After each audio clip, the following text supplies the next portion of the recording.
Cela fait désormais un mois que Kvaratskhelia est arrivé du côté du Paris Saint-Germain et je pense qu'il est temps quand même de faire un premier petit bilan sans tirer de conclusion hâtive bien évidemment. Salut à tous les gars, c'est Azial. Aujourd'hui on se retrouve pour une nouvelle vidéo. On va parler des débuts de Kvara au Paris Saint-Germain, on va aussi parler de l'actualité du PSG dans cette vidéo. Ce qui m'a donné envie de faire cette vidéo, c'est tout simplement qu'on est à peu près à un mois depuis son arrivée. On a quand même eu un échantillon de matchs assez conséquent avec des rentrées etc.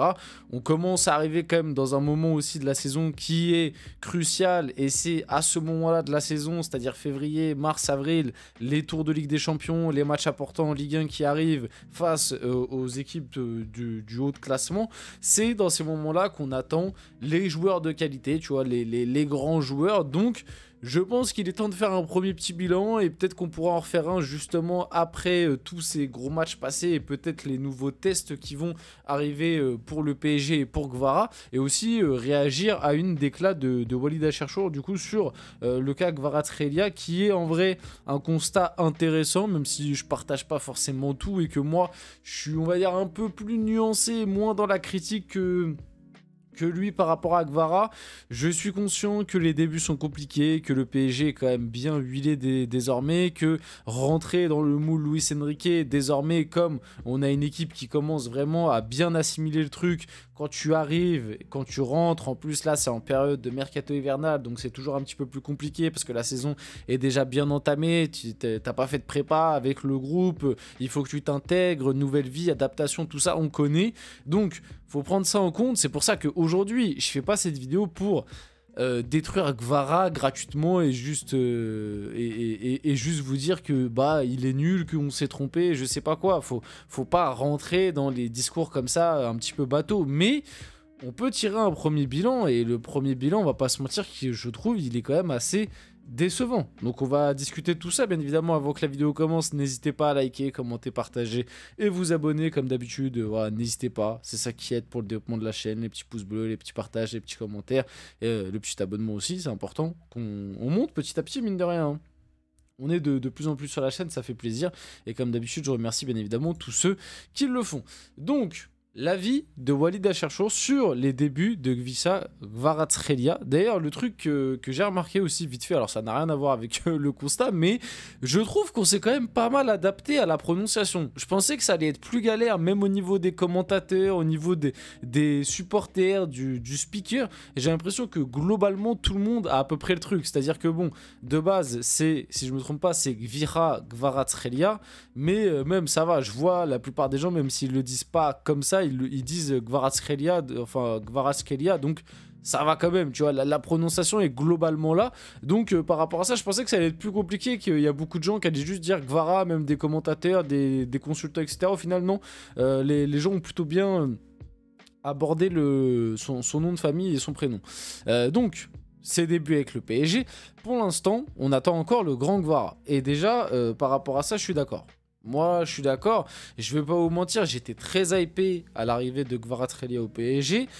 Faut pas oublier qu'on l'a quand même recruté 70 millions, je le sais, et encore une fois, je le dis, je le répète, dans cette vidéo, je ne tire pas un bilan définitif. Je suis pas en train de vous dire, bon bah on s'est fait avoir, bon bah Kvara il est nul, non, c'est pas ça du tout. Moi je pense que, je pense toujours que ça reste une bonne prise, mais pour le moment on peut être un peu déçu, on va pas se mentir, parce qu'on n'a pas le grand Kvara, et moi en fait ce que j'attendais malgré tout, c'est que en arrivant, j'étais hype, je me suis dit que Kvara, ça reste quand même de base un joueur supérieur, dans les statistiques avancées, etc., on le voyait, même juste visuellement, tu voyais ce qu'il faisait du côté du Napoli, même si c'était un peu moins bien que par rapport à sa toute première saison où il était en pétard, etc., mais c'était quand même très fort ce qu'il faisait avec le Napoli.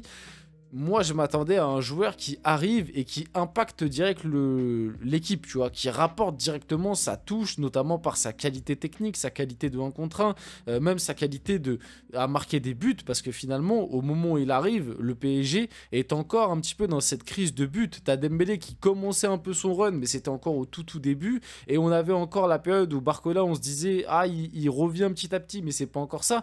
Désiré Doué commençait à monter en puissance, mais n'était pas installé en tant que titulaire, et finalement, le truc qui est paradoxal, c'est que j'ai l'impression que l'arrivée de Kvara au club a plus fait du bien aux autres que par lui en fait. C'est-à-dire que la signature de Guevara, j'ai l'impression qu'elle a permis à Désiré Doué d'encore plus monter son niveau, qu'elle a permis à Barcola de retrouver son niveau de début de saison, et qu'elle a permis à Dembélé d'enchaîner les buts et de trouver une forme de croisière en termes de buts marqués de fou furieux. Et en fait, j'ai plus l'impression que son arrivée, c'est quand même chiant quand tu payes un joueur 70 millions, qu'en fait, pour l'instant, son arrivée, le seul bénéfice, c'est que ça a boosté un peu les autres. Ah, c'est toujours ça, hein. Remarque, pour l'instant, Barcola, Doué, Dembélé, ces derniers temps, ça fonctionne très très bien. Du coup, ça peut être positif par rapport à ça. Mais moi, je pensais qu'à son arrivée, c'est lui, tu vois, qui allait impacter ce truc, qui directement allait être bien plus connecté, bien plus... même si on commence à voir des trucs intéressants, notamment, moi, je l'ai dit notamment le débrief du match face à Monaco, et j'ai dit que je trouvais qu'entre Dembélé et Guevara, il y avait déjà une petite alchimie où ça se trouvait, ça se cherchait un peu, mais par contre, cette alchimie-là, je la sens pas du tout avec les autres. C'est-à-dire que pour l'instant, Guevara, Barcola, je vois pas forcément de trucs sur le terrain, de liaison, tu vois, même dans les transmissions, etc. Même si Barcola a fait une passe D pour le but magnifique de Guevara face à Monaco, c'est lui qui fait la passe, mais je sens pas cette relation. Pareil avec Désiré Doué, alors qu'avec Désiré Doué, il devrait y avoir cette relation-là. En plus, Désiré Doué, il a un rôle des fois un peu plus de milieu de terrain, où il peut un peu plus échanger. Tu vois, je sens pas encore ce truc. Alors ça va sûrement se faire, je l'espère, ça va se créer, etc. On laisse du temps. Je le répète, parce que c'est important, parce que des fois avec vous voulez comprendre que ce que vous avez envie. Je n'enterre pas Guevara, je suis pas en train de dire qu'il est nul, je suis pas en train de dire que c'est un mauvais coup, je suis pas en train de dire que c'est pas lui, ça se trouve, qui va nous qualifier face à Liverpool ou face au Barça, si on passe Brest en Ligue des Champions. Je suis pas en train de dire tout ça du tout. Ça se trouve, il va faire, ça se trouve, après cette vidéo là, il va faire que des matchs, ou il va faire que des masterclass, et c'est tout ce que j'espère. Mais pour l'instant, on peut être un peu déçu, je trouve. Donc voilà, par rapport à ça, avec Dembélé, il y a un petit truc, mais avec les autres, je vois pas trop. Même avec les milieux de terrain, Vitinha, tu vois, moi au contraire avec Vitinha je trouve il y a pas mal de frustration où très souvent Guevara il reproche à Vitinha de pas assez l'envoyer, pareil un peu avec les autres, Fabien Ruiz, João Neves, donc pour l'instant il n'y a pas trop ce truc, même Nuno Mendes, je m'en rappelle, à l'arrivée de Guevara on se disait ah c'est trop bien, Guevara mec un petit peu plus de demi-espace qui va pas coller à la ligne et justement qui va permettre à Nuno Mendes de coller à la ligne, on s'est dit mais Guevara Nuno Mendes ça va fitter de dingue, et pour l'instant bah, je vois pas trop d'alchimie, pareil entre les deux, donc on peut être déçu par rapport à ça. Il a ensuite enchaîné dans les appels, je le trouve très intéressant en revanche. Alors, je le trouve pas... Enfin, en fait, c'est compliqué à déterminer. En fait, je trouve pas qu'il soit particulièrement intéressant, mais c'est vrai que par contre, le truc qu'on peut pas lui enlever, c'est qu'il en fait. Et ça fait du bien. Ça fait du bien parce que c'est vrai qu'il est un peu comme Barcola. Parce que c'est vrai que, à part Barcola et lui, justement, je trouve que des fois, on manque un peu d'appel. Parce que maintenant que Dembélé est dans ce rôle de faux neuf, tu vois, très souvent, je trouve qu'il dézone, mais il fait pas... Enfin, il en fait, mais... Des fois, il pourrait en faire un peu plus, des appels dans la profondeur. Et pareil pour un Désiré Doué. Désiré Doué, c'est pas un mec qui va trop plonger. Il peut le faire, mais c'est un mec qui vient plus chercher pied, tu vois. Et finalement, Guevara, par contre, oui, ça, c'est un truc qu'on peut pas lui reprocher. C'est-à-dire que il décroche, il fait des appels. Et comme je l'ai dit juste avant, même à des moments, on voit... une certaine frustration, notamment vis-à-vis des milieux. Je me rappelle d'un match, notamment, je sais plus c'était contre qui, mais où il fait des gestes vers Vitinha en mode hey, frérot, envoie-la moi, vas-y, envoie-moi un peu là. Depuis tout à l'heure, je fais que des appels, tu m'envoies pas un ballon. Mais après, on le sait, le jeu du PSG, c'est un jeu quand même où des fois on calme un peu, on prend un peu plus le temps, on essaie de construire un peu plus lent et on n'envoie pas que des ballons, même si on peut le faire quand il y a des espaces, mais vous avez compris. Donc ouais, il en fait. Maintenant, ses appels sont très intéressants. Limite, je trouve même pas, parce que bah, quand il est trouvé... Enfin, il en fait beaucoup, mais il est très peu trouvé. Et quand il est trouvé, il fait pas non plus, je trouve, trop de diff par ses appels. En revanche, avec le ballon, je le trouve encore brouillon. Et ça, c'est un truc qui, moi, personnellement, me déçoit un peu.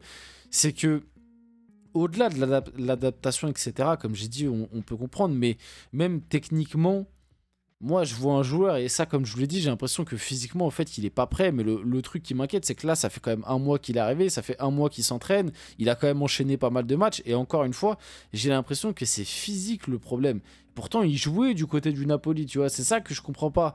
Mais ouais, tu sens que techniquement, déjà, il y a du déchet, il y a beaucoup de déchets, ça peut être un peu frustrant des fois, mais même quand il fait la chose bien et qu'il arrive à créer un décalage par un dribble, par une passe ou quoi, tu sens qu'il lui manque un peu le coup de rein. il lui manque un peu le coup de rein pour vraiment faire mal et ouais, du coup, c'est un peu frustrant.